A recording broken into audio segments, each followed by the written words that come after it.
todos e a todas que nos acompanham em nossas aulas de direito penal, especialmente no que diz respeito às atualizações que nós fazemos. Em nossa última atualização, nós falamos do acréscimo de penas nos crimes de furto noturno. E continuando com a atualização, nós hoje iremos falar um pouco sobre o acréscimo e as penas do furto qualificado. Antes de iniciar, eu gostaria de pedir a todos que nos acompanham que façam a sua inscrição no nosso canal, nos ajude a melhorar o conteúdo das aulas, deixando seu like, fazendo seus comentários e, em especial, sua inscrição, para que assim nos ajudem a dar continuidade às nossas atualizações. Bom, além do furto,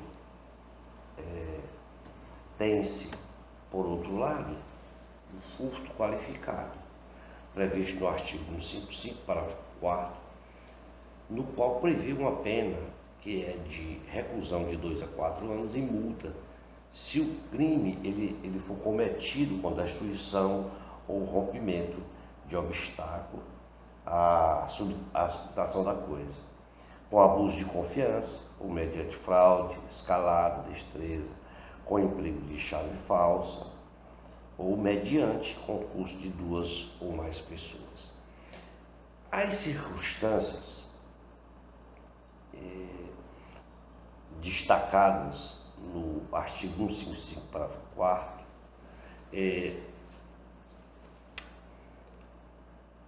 do Código Penal configura o furto qualificado, ao qual é combinado pena autônoma mais grave, de 2 a 4 anos, e multa se o crime for cometido nas circunstâncias previstas nos incisos citados.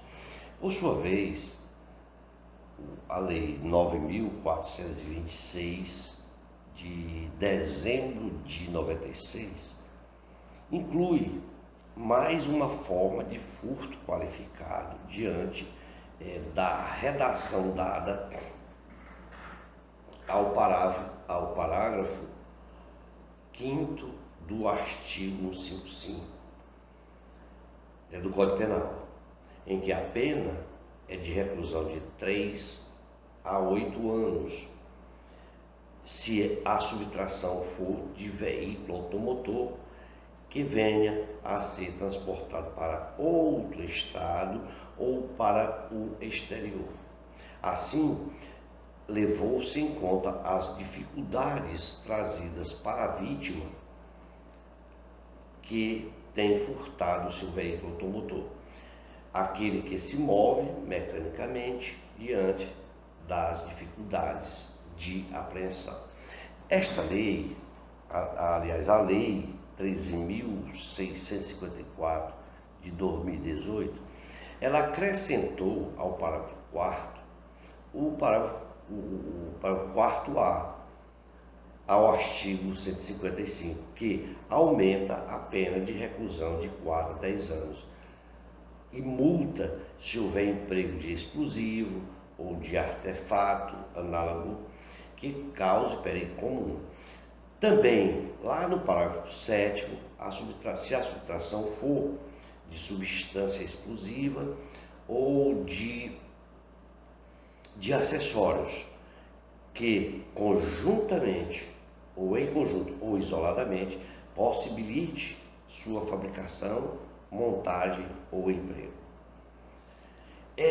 Júlio Fabrini Mirabete, o famoso Mirabete, em seu livro Manual de Direito Penal, no seu volume 2, a sua 25ª edição, na página 216, ele de lá ele define que caso o furto se revista de mais de uma qualificadora, uma delas irá qualificar o delito e as demais devem ser consideradas na qualificação da pena como agravante, de sorte que a opinião também do famoso Heleno Cláudio Fragoso, certo? Lá no seu livro de Direito Penal, na sua parte especial, ele diz que para que o concurso de duas ou mais circunstâncias que isoladamente já qualificam o furto, em nada altera a configuração jurídica do crime, embora possam ser consideradas pelo juiz na aplicação da pena, uma vez que se tratam de circunstâncias judiciais, lá do artigo 59, artigo 59 do Código Penal. Também importante se faz salientar que o núcleo verbal do crime é destruir, abre aspas, fazer desaparecer em sua individualidade, romper, quebrar, rasgar, destruir qualquer obstáculo móvel ou imóvel à apreensão e subtração da coisa, que muros, portões, janelas, gaveta, cofre, etc. Portanto, para a configuração do crime, há de existir um dano efetivo à coisa, ou seja, esta qualificadora de rompimento de coisa, que deve ocorrer antes de consumado o delito de furto. No que diz respeito ao risco, de respeito ao inciso 1º, que trata da destruição ou rompimento de obstáculo, nós podemos dizer que, se bem observarmos no caso de furto em habitação, o rompimento de telhas para que se penetre na habitação, ela qualificará o crime pelo rompimento de obstáculo e não pela escalada, mas pela simples remoção das telhas haverá uma qualificação pela escalada. Quanto ao abuso de confiança,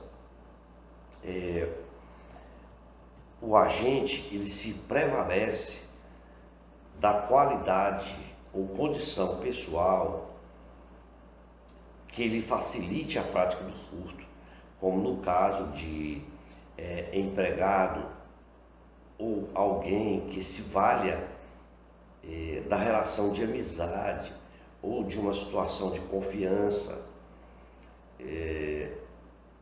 para que se torne mais fácil subtrair a coisa alheia.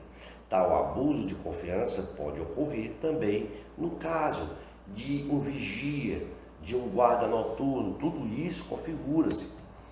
Essa qualificadora, ela pressupõe aí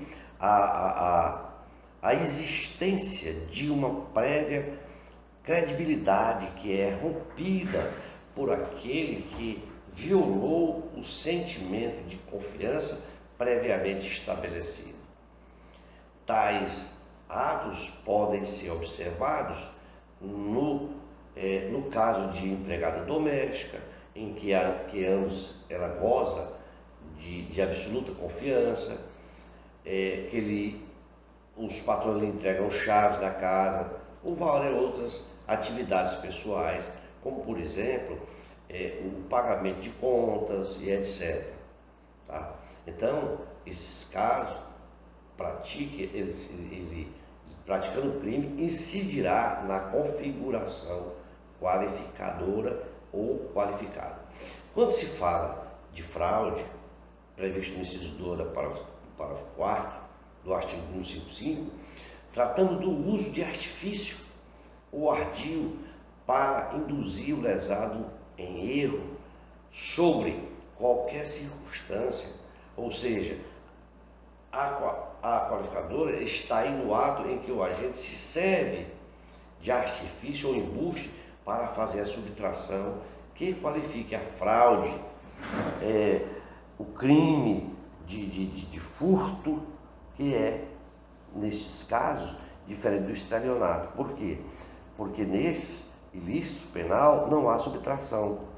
O lesado entrega livremente, no caso de estelionato, o lesado entrega livremente a coisa ao estelionatário, iludido aí pela fraude, né? O exemplo mais comum que nós temos é aquele em que o agente se faz passar por um guarda sanitário, que passa facilmente adentra a casa da pessoa para furtar, ou quando o agente mantém a vítima em conversa, distraindo para que o próprio comparsa dele venha a praticar o furto. Quanto à escalada prevista no mesmo inciso, tal ato, ele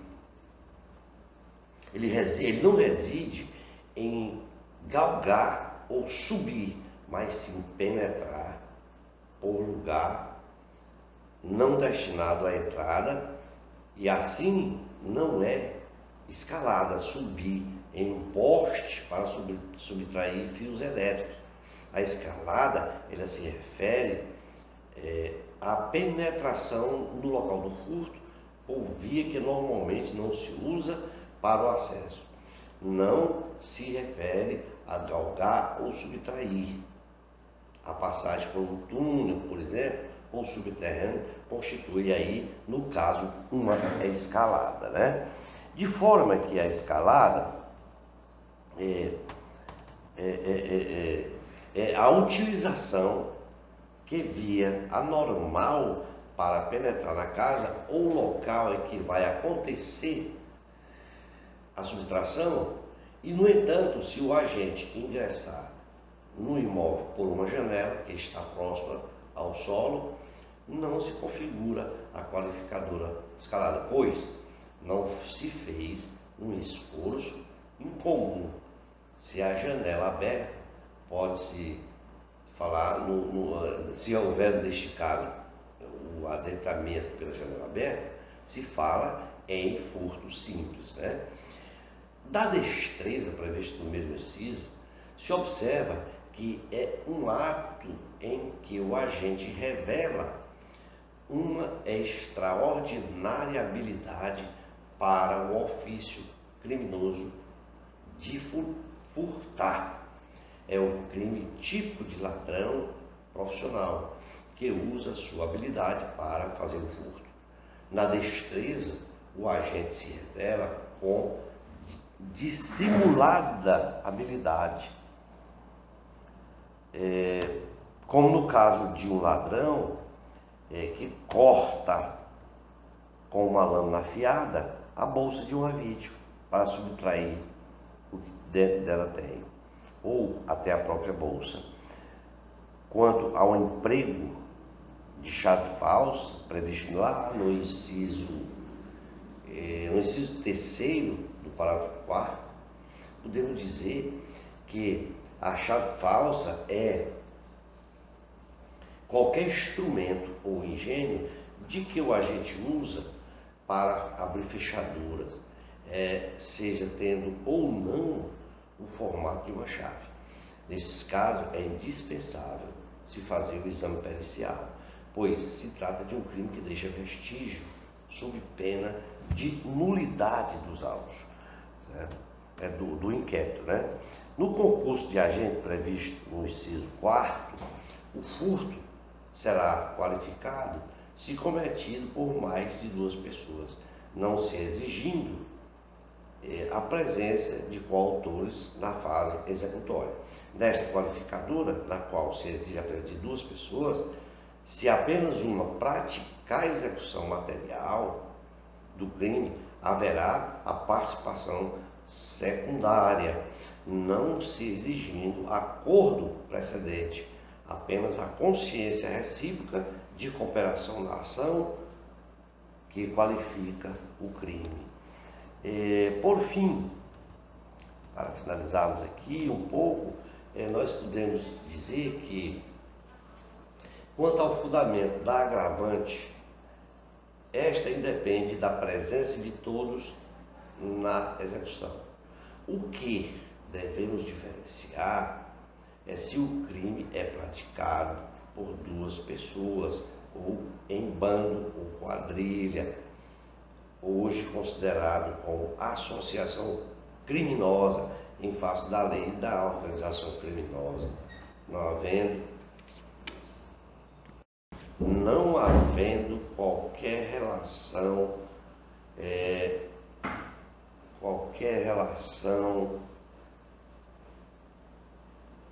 entre o crime discutido lá no artigo 288 do Código Penal, haja vista que se já tem decidido que há concurso material entre o furto simples, não se aplicando aí o crime do artigo 155, e sim o crime do 288 do Código Penal. Portanto, vamos ficar por aqui, já se demanda mais de 16 minutos de aula. Em uma próxima oportunidade, nós falaremos da aplicação do estudo criminológico, na aplicação da teoria da culpabilidade do Estado como atenuante genérica da pena lá do artigo 66 do Código Penal. Forte abraço a todos, espero ter contribuído com todos vocês e aguardo todos em uma próxima oportunidade. Abraço.